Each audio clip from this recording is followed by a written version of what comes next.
Although Ebola is a ruthless killer, it is not totally without mercy.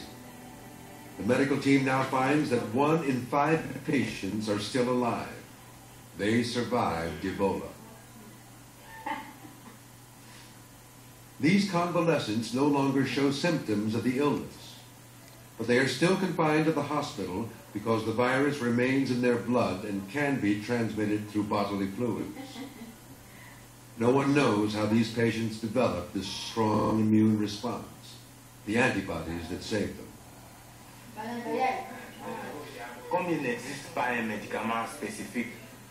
Since there is no cure for the virus, I know that God must have cured me.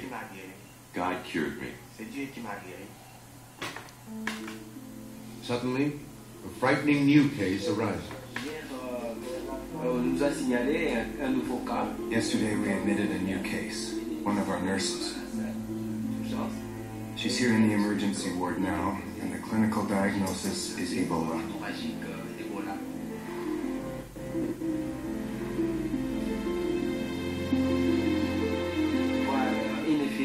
To see a nurse with whom you've worked every day sick with this disease is terrible, and I really don't want to see her die. Nicole Organa worked alongside the doctors, always in full protective gear. Somehow, she became infected. The doctors suddenly feel vulnerable.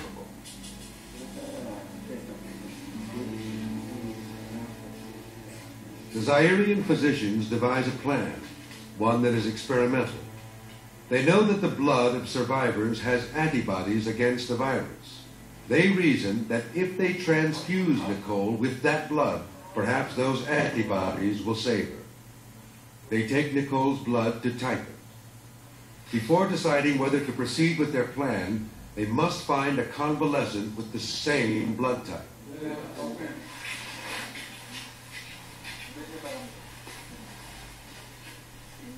A few last cases show up in the isolation ward. The battle for Nicole's life may be critical for them.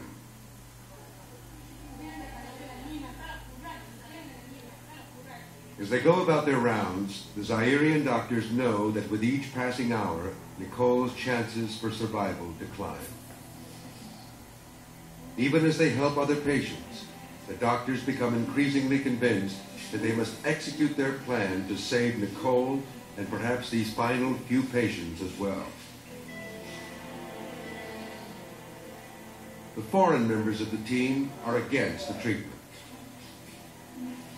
There's basic risks in giving an individual blood products from someone else. There's a lot of infectious risks. There's HIV is very prevalent. There's hepatitis B, hepatitis C. Certainly in that setting, one of the greatest concerns would be if the person that you're treating doesn't have Ebola, if they have malaria or typhoid or something else, and the person that you're getting the transfusion from still has Ebola virus circulating in their blood and is infectious, that would be the worst thing you could do is to give someone who didn't have Ebola. The Zaireans test Nicole's blood and find a convalescent with matching type. Now they must make a decision. Knowing that the foreign doctors are opposed, they meet privately. What if we transfuse convalescent plasma to someone who doesn't have Ebola? What if our diagnosis is wrong? It's clearly a clinical case. It's obvious she has Ebola. We shouldn't doubt our diagnosis. We've seen so many cases now. We should at least wait until tomorrow. In the meantime, let's present and defend our position in front of the scientific community. What do you think? In America, they don't believe in transfusing patients with convalescent blood. But Never mind, we should answer to ourselves. I think we have to try this experiment. Maybe not on every one of these last few cases, but at least on our nurse. Personally, I think we could have transfused her this morning. The diagnosis is clearly Ebola, so I don't see why we should wait another 24 hours.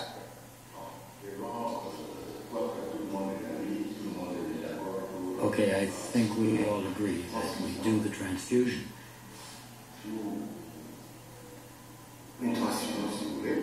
And that we should do it as soon as possible.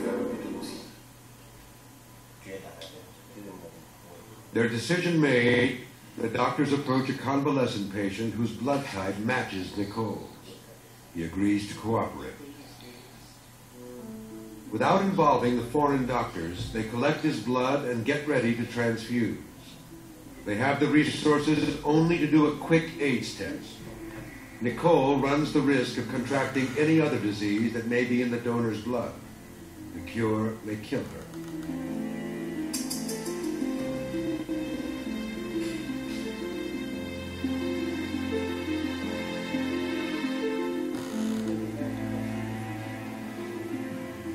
Nicole is a subject in a life or death experiment.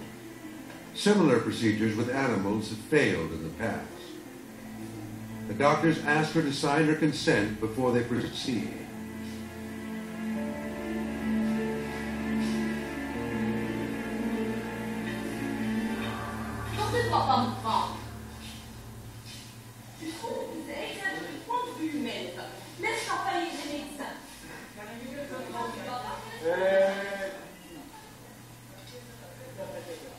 The transfusion is interrupted by a doctor from the Belgian Institute of Tropical Medicine. The Zairean doctors press on. That night, Dr. Massamba, head of the Zairean team, defends the transfusion at a hastily convened international meeting. We felt compelled to try something new. There is no treatment. Tell us if there's something else we can do and we'll do it. But we all know there's nothing. That's why we did the transfusion. We asked our nurse if she wanted us to do the procedure, and she consented in writing. As for transfusing whole blood, we simply don't have the means here to sterilize human plasma. We felt compelled to try something. Now we'll just wait and see what happens. Everyone waits to see whether Nicole will pull through. The tension is palpable.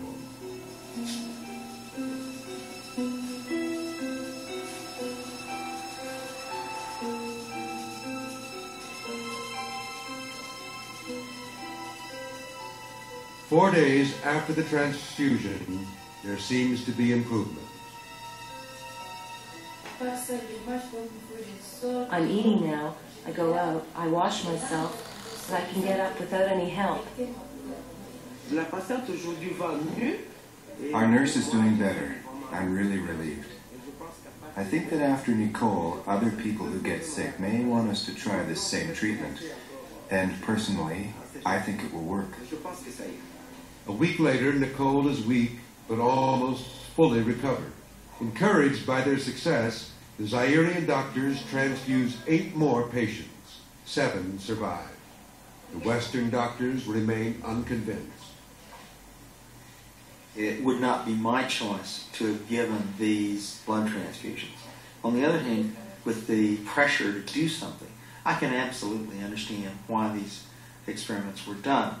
I think what's unfortunate from my point of view is that we'll never know whether this worked or not.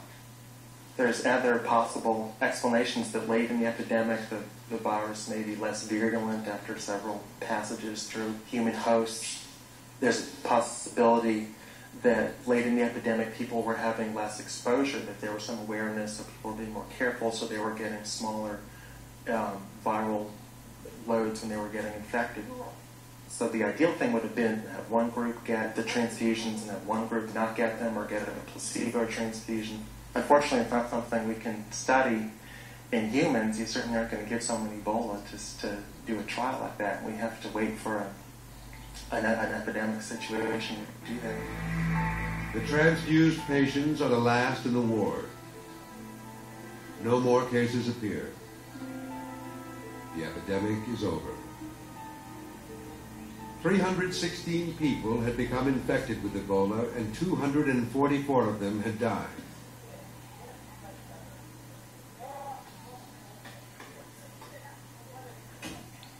The international team is getting ready to leave. The samples they collected will go to various labs for analysis.